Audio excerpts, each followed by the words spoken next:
rentrer un petit peu plus dans le détail de ActiveCampaign. À la base, moi, j'ai commencé dans le digital en faisant du CRM il y a 10 ans, donc avec des outils un peu moins chouettes et un peu plus difficiles à utiliser qu'ActiveCampaign, où je me souviens qu'il y avait plein de règles à mettre en place, on comprenait rien, c'était pas du tout user-friendly. Et puis maintenant, on a des super outils comme ça. ActiveCampaign, ça a un avantage, sans faire particulièrement de la pub pour eux, mais ils sont à la fois forts sur la construction de ce qu'on appelle les workflows ou les automatisations, qui sont super simples à visualiser, etc. Et en même temps, leur outil de création de mail est top. Et nous, la raison principale pour laquelle on l'a prise, en plus de ces deux raisons-là, c'est qu'en plus, ils sont très très bien intégrés avec Salesforce, qui est notre CRM principal. Donc ça veut dire que nous, notre base de données, en fait, maître, entre guillemets, c'est Salesforce, et ActiveCampaign va taper dedans en temps réel. Donc c'est quand même super pratique pour faire du nurturing.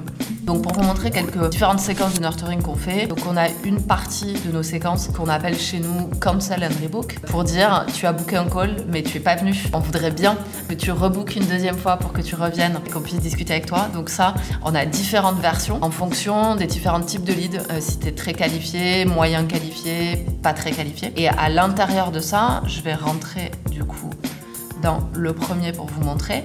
On a resegmenté en fonction de quel type de boîte tu es. Donc, est-ce que tu es une agence, une marque de e-commerce ou une marque non e-commerce? Pour vous montrer, on démarre l'automatisation en disant si le lead status, qui est un des champs Salesforce, passe à cancelled, alors tu rentres dans l'automatisation ActiveCampaign. Donc vous voyez, c'est vraiment super simple. Tu vas chercher le field qui s'appelle lead status et ensuite, s'il prend la valeur spécifique cancel demo, là on a d'autres types de segmentation, mais par exemple si tu n'es ni en France ni en Belgique, parce que du coup là c'est un mail en anglais. On attend 15 minutes pour être sûr avant de t'envoyer le premier mail. Et ensuite, on ajoute un certain nombre de critères. On utilise les tags qui sont présents dans Salesforce, qui se synchronisent de manière complètement temps réel et automatique avec ActiveCampaign. Et là, on te fait rentrer soit dans la section agence, soit dans la section e-commerce, soit dans la section marque générique.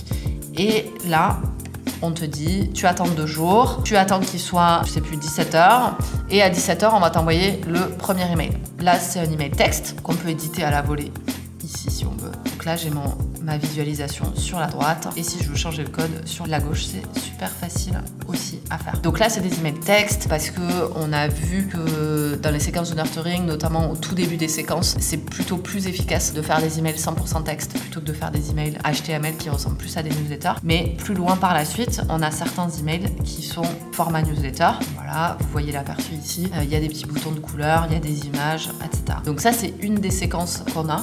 On a d'autres séquences qui ne s'appellent pas Cancel and Rebook, mais qui s'appellent par exemple webinar. Donc aujourd'hui, on fait pas mal de webinars, on en fait à peu près 2 par mois. Et à chaque fois que tu as participé à un webinar, tu vas derrière recevoir une séquence d'emails avec la vidéo de l'enregistrement du replay, avec un lien pour booker une démo, avec du contenu spécifique qui était lié à la thématique du webinar, etc.